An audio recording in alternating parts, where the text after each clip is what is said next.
Alright, so week 9 picks. I figure I get a little bit more in depth this week and actually maybe pick some games and break it down a little bit, give my reasoning. So just diving right into it here. So first game is going to be me against Corey.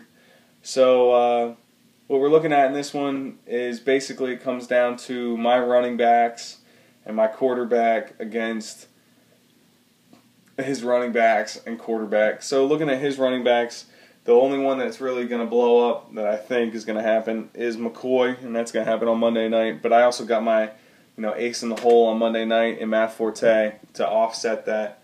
So when it comes down to it, I just think that my team's going to be too strong in this one, and it's going to be me over Corey. All right, so moving on to the next one, Sean against Rod.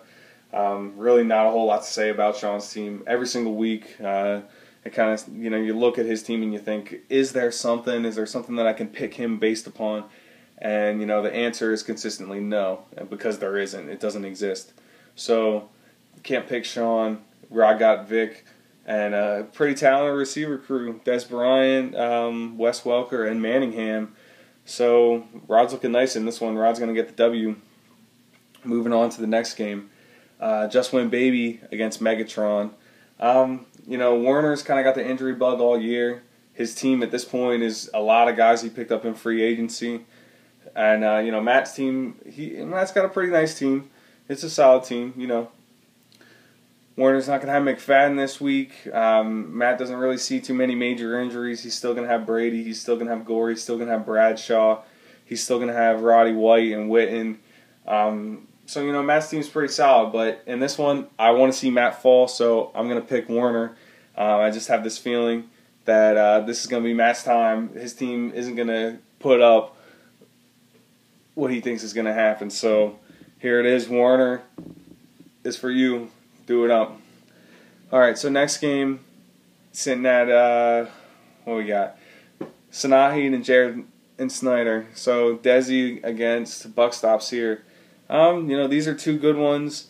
From what I saw, Matt Stafford's going to be on bye this week, so Snyder's going to be scrambling around for a quarterback, but it looks like Sam Bradford is finally maybe going to come back from injury, so that could be a potential start. But in this one, Sanahi's team, Aaron Foster, can blow up any week. It could happen this week, but I'm going to go with Sanahi on this one, and they're going to both end up being 5-4.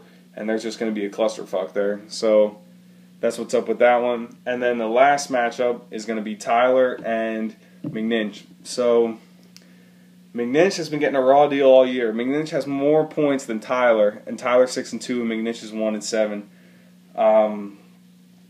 Tyler's team has been skating by. If there is such thing as fantasy defense, Tyler has the best fantasy defense out of all of us because it's literally impossible for anybody to score when they're playing against Tyler.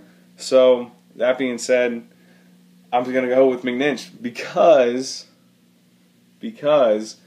Tyler's luck's going to run out here soon with this, scoring 70 points and winning. Be bullshit. So, there you go, McNinch. You're going to get to 2-7. You're still not going to make the playoffs. You're going to be in that suck throw or luck sweepstakes going after the number 1 pick for next year's draft. So, that all being said, people, that's my Week 9 picks. Everybody have a decent weekend. Don't get too crazy.